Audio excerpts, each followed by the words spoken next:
everyone, and welcome back to the Raw George channel, and today we're taking a look at the NECA Ben Cooper Creature Monster Glow-in-the-Dark action figure. Check out the front of the box. You of course get this really nice retro style packaging that really brings it all together. And like I've shown many times before, these are what I like to call the costume kids. So as you can see, the whole idea is NECA teamed up with Ben Cooper to recreate these classic costumes onto these trick-or-treaters. So really cool amount of detail already we're seeing with, of course, the packaging really bringing it all together. So you get these really cool graphics of the classic monsters. Of course, you get the figure shown right here in this front window. There's also a bottom text right here stating that it does glow in the dark. On this side of the packaging, you of course get the title of the figurine and 2 monster graphics. It's the same thing on the other side, except with different monster graphics. And then here in the back, you of course get this checklist of the other figures within the wave, and then it's showing the play feature of the action figure glowing in the dark. So I think it is always really cool of them to do, but NECA always credits the people behind the figurines that they do. So you can see who's painted it, sculpted it, and also did pretty much everything involving this figure. And last but not least, the top of the box does feature the name of the figure, which is the Phantom. So let's go ahead and open him up and see what's inside. And here he is out of the packaging, and checking out the figure itself. It looks incredible. I love it so much. Of course, this is based off of the Phantom from the Phantom of the Opera. So gay to see it with the sort of like retro costume from Ben Cooper is definitely a must-have, I gotta say. Love the coloring. But before I get too much into it, let's just go ahead and start from top to bottom. Checking out the head sculpt itself, it looks amazing. The mask really, makes the figure, obviously, but I love the yellow colors that go throughout it.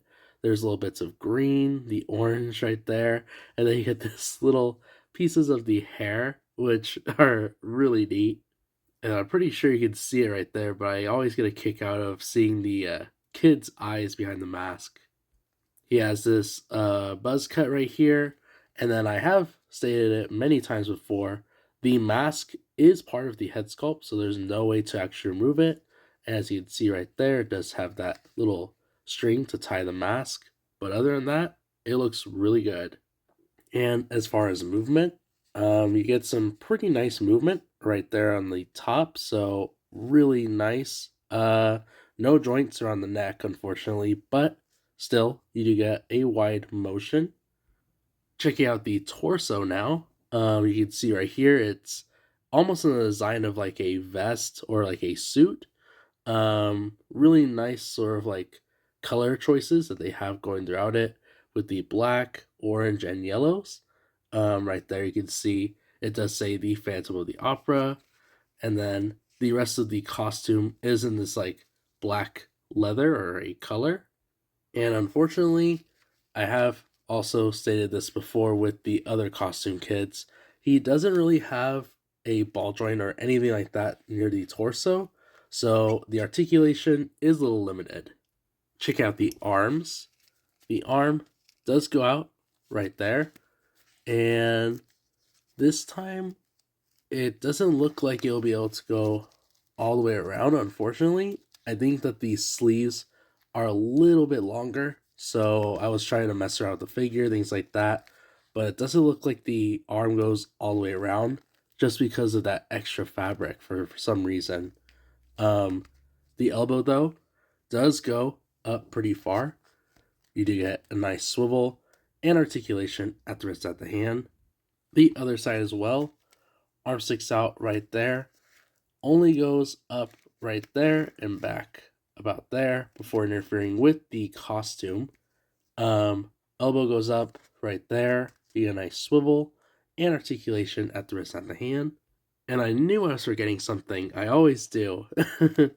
So on the back of the costume, there is a Velcro seam where you can take off the costume.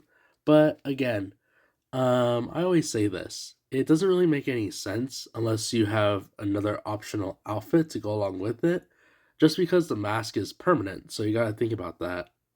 Up next, we'll look at his legs. He almost goes into a full on split. He's able to sit down very nicely. The knee joints go back into a kneeling position right here. And then he does have a swivel right here on the thighs. And then checking out his kicks, he's sporting some what they look like Jordan 3s. They come this white and black colorway. Really nice, things like that. The feet themselves do point down, they do point up, and there is rock wrinkles to get some good action poses. And real quick, we'll go ahead and look at the accessory that he comes with, which is a pumpkin bucket.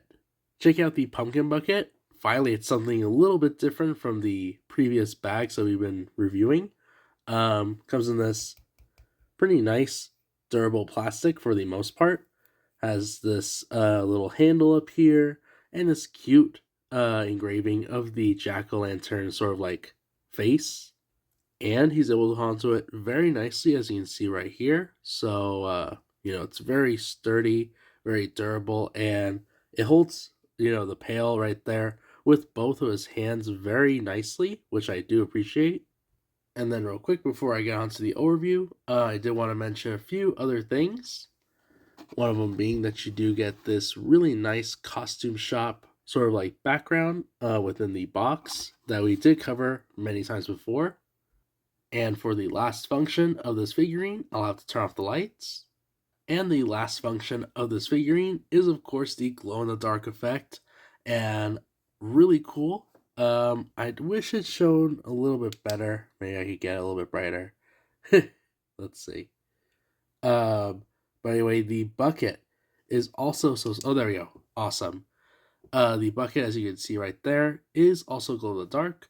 So you get his mask, the torso part, and the bucket with the glow in the dark effect. And now an overview of the figurine. As I said with these two right here, the Phantom of the Opera Halloween Kid is a must-have in your collection. I especially like the whole glow in the dark effect. It just adds a little bit more character to these, costume kids. And I gotta say, for it being, kind of like an exclusive look for them, it doesn't take away from the other sort of like costume kids, other than, flashing the flashlight on them and getting that to sort of like activate. But other than that, it's a spot on character.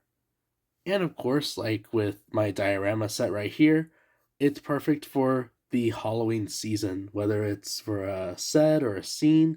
The trick or treaters are always a great addition to a Halloween collection. But yeah, other than that, if you guys did enjoy this video, please be sure to leave a like, subscribe, and follow me for more. And I'll catch you all on the next one.